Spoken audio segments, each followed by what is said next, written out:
पूनम रामाणीअ जी जय झूलेलाल। जय श्री कृष्ण। स्वागत आहे तव्हांजे पंहिंजे चैनल सिंधी कथाऊं में।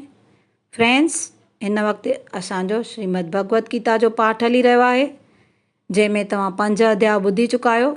अॼु असां ॿुधंदासीं अध्याय 6 ध्यान योग। चओ जय श्री कृष्ण। भॻवान चयो, जेको कर्म जे फल जी चाहना न रखी अनिवार्य कर्म करे थो उहो ई संन्यास योगी आहे। जेको अग्नि हवन यज्ञ ऐं ॿी क्रिया छॾे थो उहो पुरुष संन्यासी या योगी नाहे। हे अर्जन, जंहिंखे संन्यास चवनि था उनखे तूं यज्ञ ॼाण, छो त संकल्पनि जे त्यागण खां सवाइ को बि योगी नथो थिए। जेको मुनि योग थो चाहे उनखे निष्काम कर्म करणु घुर्जनि, ईअं चयलु आहे। योग में रतल लाइ शम यानी शांती ऐं संकल्पनि जे त्याग जो उपाउ ॿुधायलु आहे।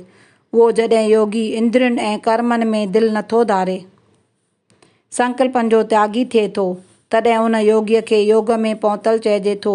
अहिड़ो उहो योगी थिए थो।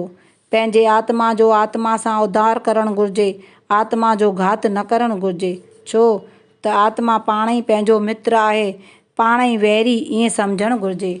उहो पंहिंजो पाण मित्र आहे जंहिं मन खे जीतियो आहे। जंहिं मन खे जीतियो नाहे तंहिंजो आत्मा शत्रु आहे। जंहिं पाण खे शांत कयो आहे ऐं जो थधे कोसे सुख दुख मान अपमान में सम आहे। जंहिं पंहिंजूं इंद्रियूं जीतियूं आहिनि ऐं उहो पुरुष ज्ञान विज्ञान करे ढावल आहे। जंहिं लाइ मिटी पथर ऐं सोन हिकु जहिड़ा आहिनि, उहो पुरुष योग खे पहुतल चयो वियो आहे। जेको प्यारनि मित्रनि परिवारनि वैरियुनि साधुनि ऐं पापियुनि में समान ॿुद्धीअ वारो आहे, अहिड़नि गुणनि वारे मनुष्य खे श्रेष्ठ योगी ऐं उत्तम पुरुष चयो वियो आहे। योगीअ खे खपे त वासनाऊं ऐं लालच छॾे मन खे रोके अकेलो एकांत स्थान में वेही योग जी साधना करे। अहिड़ो हंधु साफ़ हुजे ऐं तमामु ऊचो न हुजे, न हेठां हुजे, उते मृगशाला विछाए करे पोइ अचल आसन बणाए आसन ते वेहे, पोइ मन इंद्रियुनि खे पंहिंजे वस में बि करे। अंतःकरण जी शुद्धीअ लाइ योग जो अभ्यास करे। उनखे घुर्जे शरीर मथो ऐं छाती सिधी अचल करे। नक जे नासुनि जे चोटीअ में दृष्टि रखी ॿिए पासे न निहारे।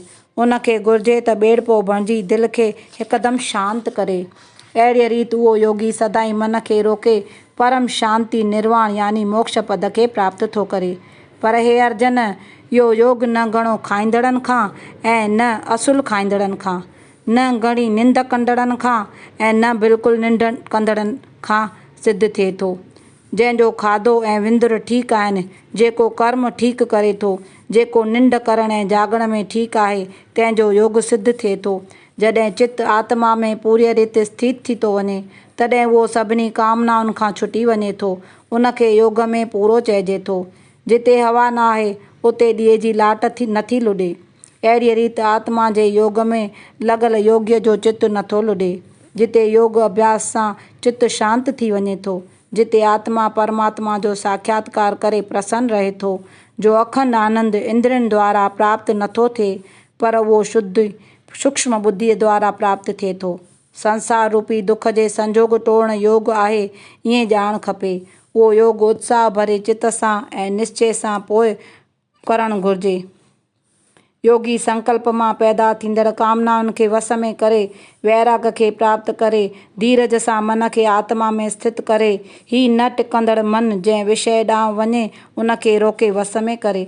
छो त जंहिंजो मन शांत आहे, पाप खां आजो आहे, जंहिंजो रजो गुण शांत थी वियो आहे, अहिड़े ब्रह्म रूप योगीअ खे तमामु उत्तम आनंद प्राप्त थींदो आहे। पाप खां परे योगी आत्मा खे परमात्मा में लॻाए ब्रह्म प्राप्त रूपी अनंत आनंद पाए थो। जंहिंजो मन योग युक्त थी वियल आहे, उहो योगी सभिनी प्राणियुनि में आत्मा खे ॾिसे थो। जेको सभिनी खे आत्मा में ॾिसे थो, जेको सभिनी में मूंखे ॾिसे थो, जो हर वस्तुअ में मूंखे ॾिसे थो ऐं मुंहिंजी दृष्टिअ खां परे नथो थिए, मां बि उन जी दृष्टिअ खां परे नथो थियां, हरदमि उन जे दृष्टिअ में रहां थो। जेको योगी सभिनी जीवन में हिक खे वसंदड़ ॼाणी मूंखे जपे थो, अहिड़ो श्रेष्ठ योगी सभिनी कमनि कंदे बि मूं में वसे थो। हे अर्जन, जेको सभिनी खे पाण जहिड़ो पसे थो, सुख दुख समान सम्झे थो, उहो योग उत्तम आहे। अर्जन चयो, हे मधुसूदन, ही समानता रूपी योग जो तव्हां चयो आहे, मन जे चंचल हुअण करे ॾिसणु कठिन आहे। छो त हे कृष्ण मन ॾाढो चंचल ऐं ॾिंघो आहे ऐं तमामु बलवान पिणु आहे। इन्हीअ करे उन खे रोकणु ईअं ॾुखियो आहे जीअं हवा खे रोकणु ॾुखियो आहे। श्रीमन भॻवानु चयो, हे वॾियुनि ॿाहुनि वारा अर्जुन, मन बराबरि ॾिघाईअ खां वस में ईंदो आहे, पर हे कुंती पुत्र उन खे अभ्यास ऐं वैराग सां वस में करे सघिबो आहे। जेको मन खे वस में नथो करे सघे उन लाइ योग करणु कठिन कमु आहे, पर जो साधना कंदो रहे थो तंहिं लाइ उहो सवलो आहे। इहो मुंहिंजो मत आहे। अर्जुन चयो, हे कृष्ण, जंहिंजो मन वस में न आहे ऐं जंहिंजो मन श्रद्धा हूंदे बि योग खां भिटकियल आहे, उहो योग जे सिद्धीअ खे न पाए कहिड़ी गतिअ खे प्राप्त कंदो आहे। हे महाभाउ कृष्ण, छा उहो ब्रह्म प्राप्तिअ जे मार्ग में भिटकियल कर्म ऐं ज्ञान योग खां भ्रष्ट थियल नास न थी वेंदो आहे? हे कृष्ण, तूं ई इहो संशय टोड़े सघीं थो। तोखां सवाइ ॿियो को बि इन संशय खे निवृत्त करण वारो न आहे। श्री भॻवानु चयो, हे पार्थ, इन्हीअ योग भ्रष्ट पुरुष जो लोक परलोक में नास नथो थिए, छाकाणि त हे प्यारा, कल्याण लाइ साधन करण वारो दुर्गतिअ खे असुल प्राप्त नथो थिए। इहो योग भ्रष्ट पुरुष पुण्य वारनि लोकनि खे प्राप्त करे उते घणो समो रहे थो, पोइ कंहिं पवित्र घर में जनमु वठे थो या ज्ञानवान योगीअ जे कुल में जनमु वठे थो। हे पांडव नंदन अर्जुन, उते नए जन्म में अॻिले शरीर में कयल साधननि जे ॿुद्धीअ खे प्राप्त करे थो, पोइ वधीक सिद्धि प्राप्त करण लाइ वधीक अभ्यास ऐं जतन करे थो। अॻे अभ्यास सां विषयनि में न फासी भगवत ॾांहुं अवश्य ई छिकिजी वञे थो, यानी वेदनि में बयानु कयल यज्ञ हवन आदि करणु अनिवार्य नथो सम्झे। अहिड़ो योगी घणा यतन करे पाप रहित थी अनेक जन्मनि में कयल जतन सां मुक्ति पाए थो। उहो तपस्वीअ खां श्रेष्ठ आहे, ज्ञानीअ खां उत्तम आहे, निष्काम कर्म कंदड़ खां बि वॾो आहे। इन्हीअ करे हे अर्जुन, तूं योगी थी। सभिनी योगियुनि में जेको योगी मूं में आत्मा सां लॻो रहे थो, श्रद्धावान थी मुंहिंजो भॼन करे थो, उनखे मां उत्तम मञां थो। हिते उत्तम संजय योग यानी ध्यान योग नाले 6 अध्याय पूरो थियो। बोलो श्रीमद भगवत गीता की जय। चओ जय श्री कृष्ण। अचो त हाणे 6 अध्याय जो मातम ॿुधूं।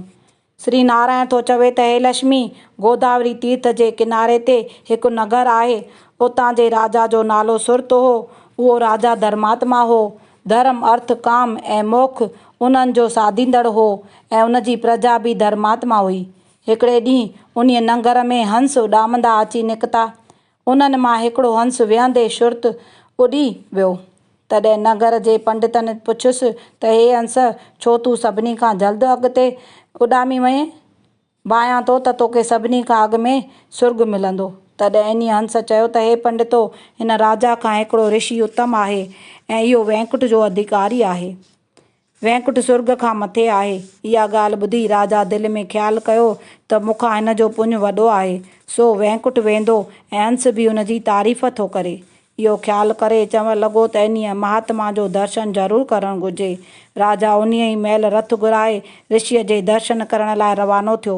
घुमंदे घुमंदे भगीरथ जो दर्शन कयाईं। उते राजा जो रथ हले ई न। तॾहिं राजा चयो त मां सारी पृथ्वी घुमियो आहियां, पर मुंहिंजो रथ किथे बि न बीठो। हिते हिकिड़ो अहिड़ो को पुञात्मा रहे थो जंहिंजे प्रताप करे मुंहिंजो रथ नथो हले। तॾहिं राजा रथ तां हेठि लही रथ जे अॻियां हलणु लॻो। छा ॾिसे त हिकिड़े पहाड़ जे गुफ़ा में साधू वेठो आहे, जंहिंजे तेज करे सारो पहाड़ रोशन आहे जीअं सूरज जो प्रकाश थींदो आहे। तॾहिं राजा सम्झो त उहो ऋषि हिते आहे। पोइ राजा अॻिते वधी उनखे दंडवत कयो। तॾहिं ऋषिअ राजा जो आदुर्भाव कयो ऐं चयाईंसि त हे राजा, तूं चइनि धर्मनि जी साधना कंदड़ आहीं ऐं तूं पुञात्मा आहीं। पोइ ऋषिअ चङीअ तरह सां राजा खे पाण वटि विहारियो ऐं शेवक खे फल फुल आणण लाइ मोकिलियाईं। उहो फल फुल खणी आयो ऐं अची राजा खे ॾिनाई।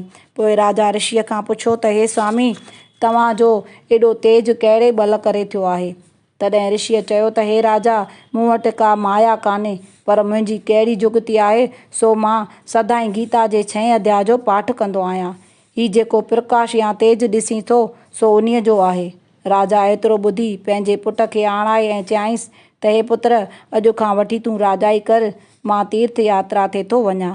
ईअं चई राजा राज खे त्याग करे ॾिनो ऐं ऋषिअ खां गीता जे 6 अध्याय जो पाठ सिखियो ऐं ॾियारी पाठ करणु लॻो।